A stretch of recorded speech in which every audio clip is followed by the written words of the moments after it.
संजय राऊत बोलतात, थेट जाऊयात। भाजपला कळत जाईल।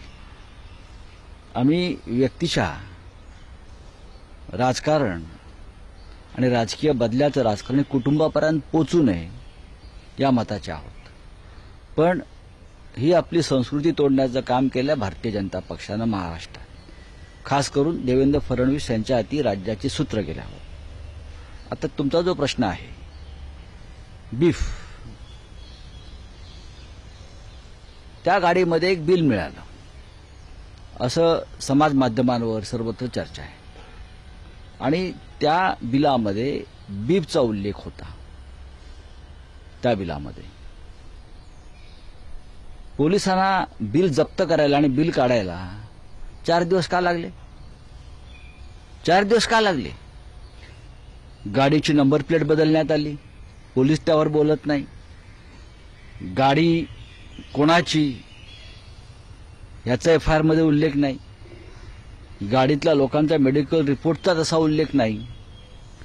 या सगळ्या गोष्टीची सारवासारव पोलीस करतायत, बरोबर आहे। मात्र बीफचा उल्लेख आल्याबरोबर पोलीस स्वतः पुढे येऊन सांगतायत की असं काही नाही। ज्या देशामध्ये इलेक्ट्रॉनिक मशीनमधली मतं बदलली जाऊ शकतात, भाजपला सगळं सोपं आहे। ज्या देशामध्ये इलेक्ट्रॉनिक मशीनमधली मतं बदलली जाऊ शकतात त्या देशामध्ये काहीही होऊ शकतं। त्याच्यामुळे हे बिल सापडल्याने बिलात काही नाही, या गोष्टीवरती विश्वास नाही। ठीक आहे, हा पोलीस तपासाचा विषय नक्कीच आहे। कोणी काय खावं, बीफ खाणं हा काय राष्ट्रीय अपराध नाही। भाजपच्या अनेक राज्यामध्ये बीफ विक्री खुलेआम होते आणि खातात। कोणी काय खावं हे मोहनराव भागवत यांनी सांगितलेलं आहे परवा। त्याच्यामुळे कोणी काय खाल्लं आणि ते खाल्ल्यामुळे ते गुन्हेगार आहे असं आमचा पक्ष कधीच मानणार नाही, कधीच नाही। पोलीस तपास करू द्या, योग्य वेळी मी सांगतो काय सांगायचं। ज्यांना चिरडलं त्यांना योग्य न्याय मिळेल का? अजिबात नाही मिळणार। नुसते मागच्या दरानं पैसे फेकले, उपचाराचा खर्च केला म्हणजे न्याय मिळाला असं नाही।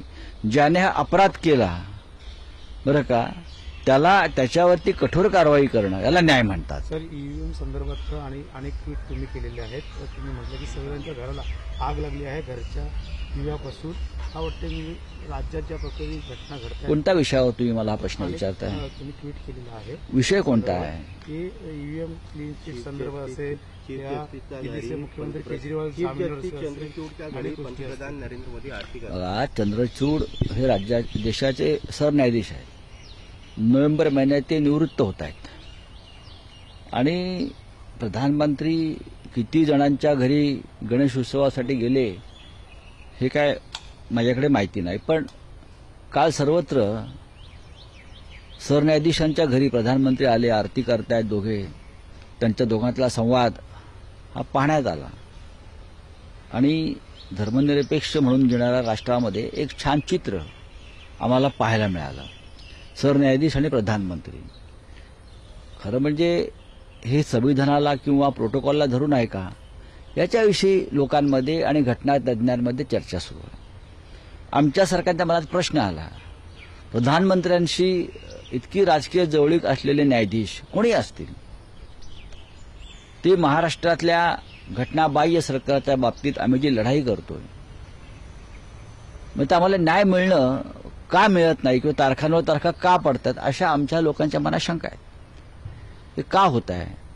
सरन्यायाधीश चंद्रचूडांसारखी व्यक्ती त्या पदावर असताना 3 वर्ष एक बेकायदेशीर सरकार बसवलं जात आहे, घटनाबाह्य पद्धतीनं सरकार पाडलं जात आहे।